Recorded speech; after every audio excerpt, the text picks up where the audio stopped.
सबसे पहले तो ये बताइएगा कि किसी भी मुल्क की मईशत को अगर मजबूत रहना है तो जो गैर मुल्की सरमायाकारी होती है कितनी अहमियत की हामिल होती है। पाकिस्तान में इस वक्त जो सरमायाकारी फिगर्स आ रहे हैं, अब ये आगे बढ़ते 311.2 मिलियन डॉलर तक ये इसका वॉल्यूम पहुंच चुका है, जो कि ज़ाहिर मार्च में 258 मिलियन डॉलर रहा था। तो ये अगर इन फिगर्स में ग्रोथ सामने आ रही है तो मुल्क की इकॉनमी बेहतरी की तरफ जा रही है आपकी नज़र में?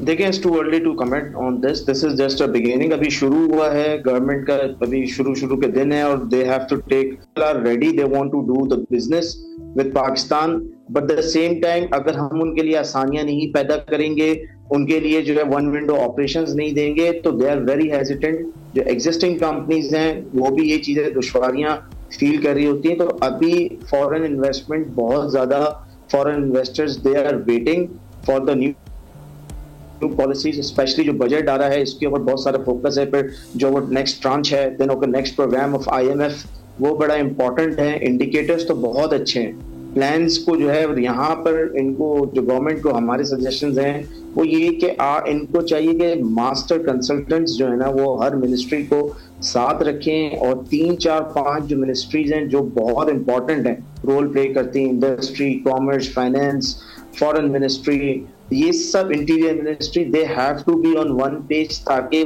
हर चीज की क्लियरेंस और चीजें हमारे फॉरेन इन्वेस्टर्स के लिए आसानी से वन विंडो हो। तो बहुत ज्यादा, मैंने अभी एक डेलीगेशन होस्ट किया अमेरिकन, वो भी बहुत कीन है। कुछ सऊदी डेलीगेशंस के साथ मेरी मुलाकातें हुई हैं, जो सऊदी कमर्शियल अताशीज हैं उनके साथ बातचीत होती है। Everybody wants to do and invest in business in Pakistan, करना चाहता है, लेकिन जो उनकी रिजर्वेशन है वो मैंने अभी आपको बयान की है। जी, लेकिन अब नाज़र साहब, ये SIFC के थ्रू जिन डिपार्टमेंट्स को या जिन शोबों को फोकस किए जा रहा है, अब ये उसमें एग्रीकल्चर है, IT है, माइंस एंड मिनरल्स है, जिन पे इस वक्त ज़्यादा फोकस है, तो इसमें सऊदी सरमायाकारी आ जाती है या अमेरिका से इन्वेस्टमेंट आ जाती है, तो क्या एक दो ममालिक के इन्वेस्टमेंट से पाकिस्तान का मसला हल हो जाएगा, या फिर मल्टीपल कंट्रीज आएँ और इन्वेस्ट करें और फिर उनका वॉल्यूम कितना हो ये भी बड़ी अहमियत का हामिल है।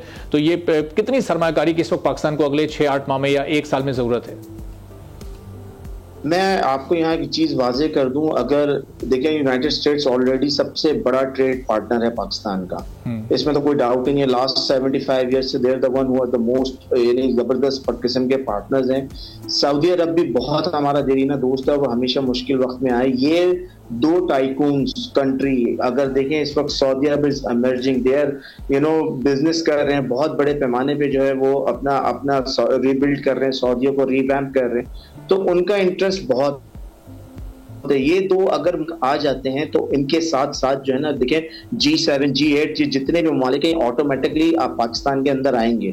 तो ये चीज, ये दो मुल्क बहुत बड़ा रोल प्ले कर सकते हैं, और फॉरेन इन्वेस्टमेंट की इनके अलावा भी बहुत सारे दूसरे सेक्टर्स में जरूरत है। और हमें फोकस रखना चाहिए कि बहुत सारे ममालिक हैं जिनकी एक्सपर्टीज हैं मुख्तलिफ इंडस्ट्रीज की, जैसे मिनरल्स की भी हो गई, पेट्रोलियम की हो गई, IT की हो गई, तो हमें फोकस रह के उन मुल्कों के साथ जो है ना काम करना होगा ताकि ये इन्वेस्टमेंट इंक्रीज करे।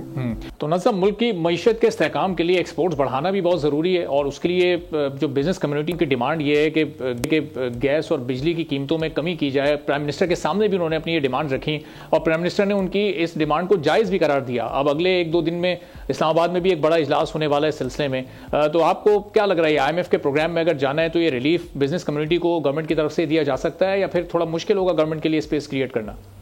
देखिए, गवर्नमेंट के पास बहुत ही जो है वो एक नैरो मार्जिन है, तो जिसमें उनको बहुत स्मार्टली मेरे ख्याल से पॉलिसीज को जो है मेकअप करना पड़ेगा। देखें, रिलीफ को तो जरूरत है इस पर बिजनेस कम्युनिटी की, क्योंकि आपकी एक्सपोर्ट जो है वो बहुत ज्यादा जो है ना वो अफेक्ट हो रही है इन चीजों से।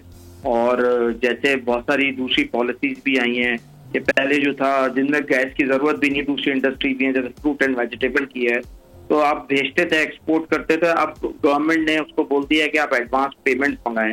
अब वो एडवांस पेमेंट्स भी हर्ट कर रही हैं, क्योंकि अब जो मेरा 15 साल पुराना कोई मेरा बायर है तो वो तो LCs पे काम करता था, अब वो एडवांस पेमेंट मंगवानी पड़ रही है। तो देखिए, बहुत सारी चीजें हैं, हमें हर चीज को देखना पड़ेगा। एनर्जी का क्राइसिस तो देखें पूरे पाकिस्तान का है और उस पर एग्रेसिवली काम भी हो रहा है। तो मेरे ख्याल से government they will come with a smart idea, जो बिजनेस कम्युनिटी और गवर्नमेंट दोनों के लिए जो है वो एक बीच का रास्ता होगा। फिलहाल तो इस चीज को एड्रेस करने की बहुत ज्यादा जरूरत है।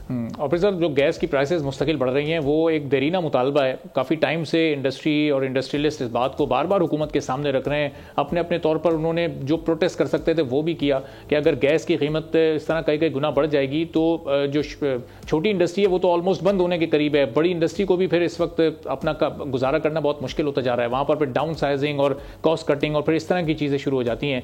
तो ये ओवरऑल इकॉनमी के लिए क्या ये बेहतर और मुनासिब चीजें हैं जिसमें फिर जॉब्स क्रिएशन ही नहीं हो पा रही हैं? मैं इस बात की बिल्कुल तायीद करता हूँ, आप बिल्कुल सही कह रहे हैं, it's a very dangerous situation. लेकिन मैं बार बार एक बात फिर भी कहता हूँ, देखिए ये तो गवर्नमेंट जो है वो उसको आना पड़ेगा किसी फॉर्मूले पे जो एक्सेप्टेबल हो बिजनेसमैन के लिए भी हमारे लिए। लेकिन कुछ इंडस्ट्रीज इतनी ज्यादा है, उनका हजम बढ़ाने की कोशिश की जाए जिसमें एनर्जी क्राइसिस नहीं इन्वॉल्व होता। सब्सक्राइब करें और बेल दबाएं ताकि कोई खबर रह न जाए।